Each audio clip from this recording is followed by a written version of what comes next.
అదానీ వ్యవహారంపై తెలంగాణలో అధికారిక ప్రతిపక్షాల మధ్య మాటల తూటాలు పేలుతున్నాయి.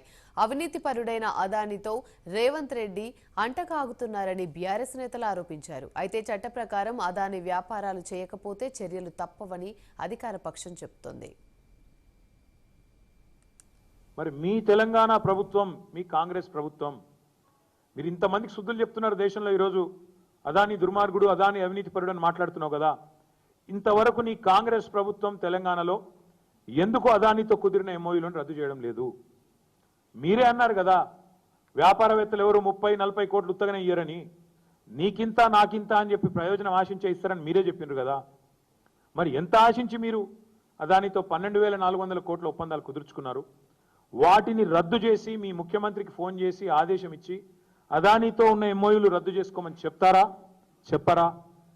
దయచేసి మీరు స్పష్టత ఇవ్వాలని చెప్పి రాహుల్ గాంధీ గారిని కోరుతా ఉన్నాం.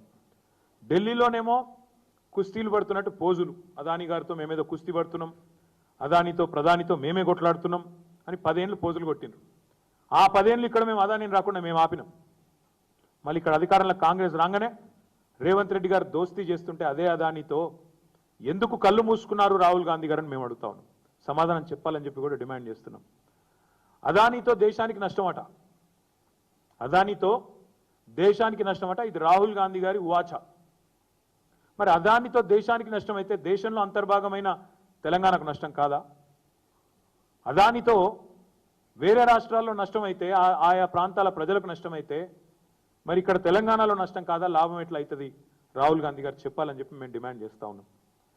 కాంగ్రెస్ అధిష్టానం మాటను కాదని, కాంగ్రెస్ అధిష్టానం మాటను పెడచెవిన పెట్టి అదానీ సామ్రాజ్యానికి తెలంగాణలో రేవంత్ రెడ్డి గారు రెడ్ కార్పెట్ ఏమైనా పరుస్తున్నారా?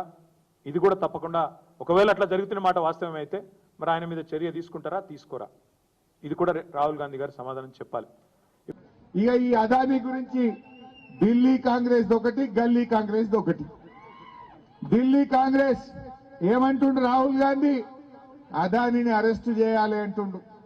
మరి అదానీ దగ్గర 100 కోట్లు తెచ్చుకున్న రేవంత్ రెడ్డిని ఏం చేయాలనో కూడా రాహుల్ గాంధీ చెప్పాలి. ఇప్పుడు 100 కోట్ల చెక్కు తీసుకున్నావు కదా మొన్న, మరి అదానీని అరెస్ట్ చేయాలని ఢిల్లీలో ఉండే రాహుల్ గాంధీ మాట్లాడితే గల్లీలో ఉండే రేవంత్ రెడ్డి 100 కోట్లు తెచ్చిండు అదానీ దగ్గర.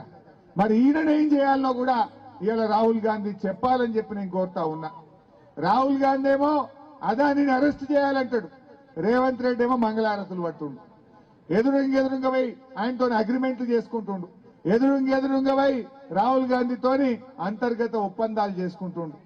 అదానీ అయినా అంబానీ అయినా మేం చేసుకున్న ఒప్పందాల్లో నిజాయితీగా ఈ దేశంలో ఉన్న చట్టాలకి లోబడి, మన రాష్ట్రంలో ఉన్న వ్యాపార చట్టాలకు లోబడి ఆ కార్యక్రమాలు ముందు సాగుతాయి.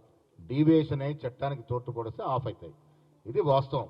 రేపు జేపీసీ పడ్డ తర్వాత, వాస్తవాలు బయటకు వచ్చిన తర్వాత మేము మాట్లాడతాము. మా ప్రభుత్వం ఇప్పటి వరకు చేసుకున్న ఒప్పందాలు చట్టంకు లోబడి ఉంటే ఆ ఒప్పందాలు కొనసాగుతాయి. చట్టానికి విరుద్ధమని తేలితే అన్నీ కూడా రద్దు అవుతాయి. డెఫినెట్గా పలు రకాలుగా ఈ దేశంలో ఉన్న సంస్థలన్నీ ఫెయిల్ అయినప్పటికీ బయట సంస్థలు అదానీ యొక్క ఒప్పందాలు, అదానీ యొక్క వ్యాపారాల మీద అన్ని వాస్తవాలు బహిర్గతం చేస్తూ ఉంది. కానీ మన దేశం స్పందించట్లేదు, మన ప్రభుత్వం స్పందించట్లేదు, దేశ ప్రభుత్వం. అదే కదా మేము కోరుతుంది.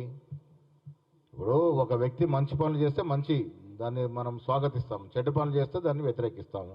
ఈ జరిగిన చెడ్డ పనుల మీదనే మనం వ్యాపారం అదే న్యాయ విచారణ జరగాలంటా ఉన్నాము.